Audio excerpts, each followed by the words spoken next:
Hello বন্ধুরা, কেমন আছো তোমরা? আশা করছি সবাই খুব ভালো আছো, সুস্থ আছো, আর থাকাও সেই রকমই। মন ভালো করে শরীর ভালো রাখো। এই যে দেখো, আজকের এই রোদের গরম সকাল থেকেই এমন একটা হাঁসফাঁস অবস্থা, সত্যি বলতে পারছি না, কিছুই করার মতো মনের অবস্থা ছিল না। তাই সকাল থেকে কোনো ভিডিও করা হয়ে ওঠেনি। কিন্তু বিকেলটা এত সুন্দর লাগছিল, চারপাশে একটা ঠান্ডা ঠান্ডা আলো, একটু বাতাস, মনটা হঠাৎ হালকা হয়ে গেল। তখনই ভাবলাম চলো এই সুন্দর বিকেলটা তোমাদের সাথে একটু ভাগ করে নিই, তোমাদের সাথে কিছু অনুভূতি শেয়ার করি। এই সময়টা আমার খুব প্রিয়। বিকেলের এই শান্ত মৃদু আলোয় নিজেকে অনেক বেশি কাছের মনে হয় নিজের সাথে, আবার তোমাদের সাথেও আজকে ঠিক সেরকমই একটা বিকেল। তো ব্লগে শুরুতে যা বলেছিলাম, এই রোদের গরমে সকাল থেকে হাঁসফাঁস দশা। প্রথমেই ভাবলাম যাই হোক, আগে জামা কাপড়গুলো উঠিয়ে নিই, এক এক করে ভাঁজ করে গুছিয়ে ফেললাম। তারপর দেখি গাছগুলোর বেচারার কি কষ্টে আছে, এত রোদের গরম পড়েছে যে গাছের পাতাগুলো একদম হলুদ হয়ে যাচ্ছে। তাই ভাবলাম একটু ওদেরও স্নান করিয়ে দিই, অন্তত কিছুটা আরাম পাক। ভীষণ কষ্ট হয় ওদের এই অবস্থাটা দেখে। আমি প্রতিদিনই জল দিই, যত্ন নিই, তাও এই রোদের তাপে শুকিয়ে যাচ্ছে। জানি না আর কতদিন চলবে এই গরম, কবে আসবে সেই প্রতীক্ষিত বৃষ্টি, কবে আবার সবুজ হয়ে উঠবে আমার এই ছোট্ট বাগানটা। শুকনো ফুলগুলো কেটে দিলাম নতুন কুড়ির আশায়। দেখা যাক প্রকৃতি আবার কখন হাসবে, কখন গাছগুলো একটু সুখের মুখ দেখবে। তারপর ধীরে ধীরে সন্ধ্যা নেমে এলো ছাদে।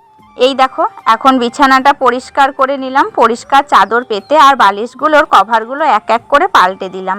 সত্যি বলছি, রাতে ঘুমোতে যাওয়ার সময় যদি বিছানাটা একদম পরিপাটি থাকে, ঘুমটাই যেন অন্যরকম মিষ্টি হয়। সব কাজ সেরে এখন যখন ফ্যানের নিচে একটু বসি, একটা অন্যরকম শান্তি লাগে। দিনভর গরম, হেসেলের ব্যস্ততা, গাছপালার যত্ন, সব কিছুর শেষে এই কয়েকটা মুহূর্ত যেন নিজেকে একটু ফিরে পাওয়ার সময়। এই যে বাইরে তাকিয়ে দেখি আকাশে হালকা করে মেঘ জমেছে। ভাবছি এই গরমের শেষে কবে যে সেই কাঙ্ক্ষিত বৃষ্টির দেখা পাবো। একটুখানি বর্ষা আর একটু শীতল হাওয়া, তারই অপেক্ষায় আছি। ঘরে করলাম সন্ধ্যা দিলাম। এই সময়টা আমার খুব প্রিয়, মনটা অনেক শান্ত হয়ে যায়। এই যে দেখো, তুলসী তলায়ও আজ সন্ধ্যা জেলে দিয়েছি, ধূপবাতি আর একটুখানি মন থেকে বলা প্রার্থনা। তুলসী গাছের পাশেই একটা বড় ছোলার গাছ হয়েছে, দেখতেই পাচ্ছ।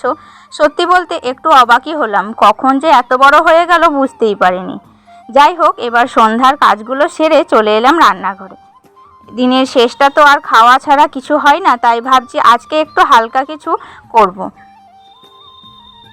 এই গরমে একেবারে বিরক্ত লাগছে, সত্যি বলছি। রান্নাঘরে দাঁড়িয়ে থাকা যেন একটা যুদ্ধ। একটুও রান্না করতে ইচ্ছা করে না, মনে হচ্ছে কখন কাজটা শেষ হবে আর আমি একটু পাখার নিচে গিয়ে বসতে পারবো।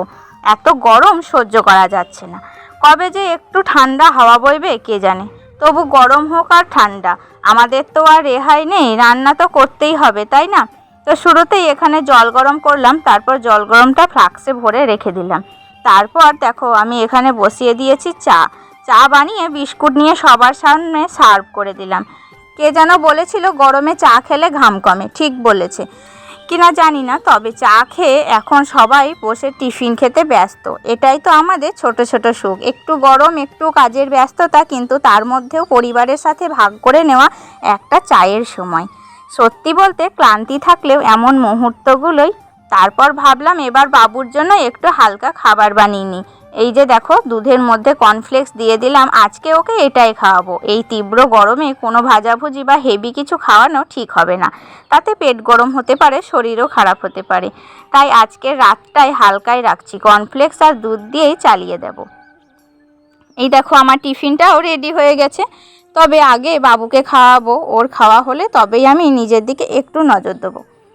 বাচ্চাদের খাওয়ানোটা শুধু একটা দায়িত্ব না, একটা ভালোবাসার সময়। ওর মুখে এক চামচ খাবার মানেই আমার দিনের সমস্ত ক্লান্তির একটা সুন্দর উত্তর। এই ছিল আমার আজকের দিনটা। রোদে পুড়ে যাওয়া দুপুর, সন্ধ্যার আরতি, রান্নাঘরের ব্যস্ততা। বাবুর খাওয়া শেষ করে নজর দিলাম নিজের দিকে। ব্যাস, বাবু এখন ঘুমিয়ে পড়েছে। আমার এখানে আজকের দায়িত্ব শেষ। আজকের ভিডিওটা এতটাই শেষ করলাম। আশা করছি তোমরা সবাই ভালো আছো, সুস্থ আছো। এই গরমে নিজেকে ভালো মতো খেয়াল করো, বেশি বেশি জল খেও আর নিজেদের যত্ন নিও। পরের ভিডিওতে আবার দেখা হবে, ততক্ষণ ভালো থেকো, সাবধানে থেকো।